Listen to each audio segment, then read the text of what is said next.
Hey everyone, this video is about how to hide or show your video ratings for each video on YouTube. Video rating means the number of likes and dislikes you got on your YouTube video.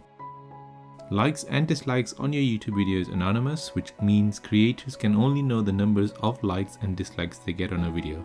Hiding or showing your video rating is a matter of preference. So let's go over to YouTube Studio by clicking on your profile photo on youtube.com and then clicking on YouTube Studio.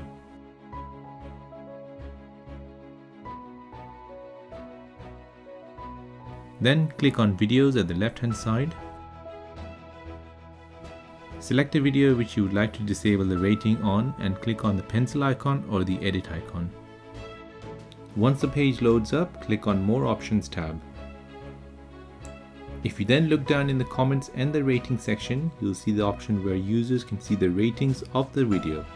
If it is ticked, that means your likes and dislikes numbers will be shown. If you unticked, the number of likes and dislikes will hide. Once you make your changes, don't forget to hit the save button at the top right of the page. And that is how to show or hide the number of likes and dislikes on your YouTube video. So I hope you found this tutorial useful. If you like this video, please hit the like button and subscribe to my channel for more social media app tutorials like this. I'll see you in the next one.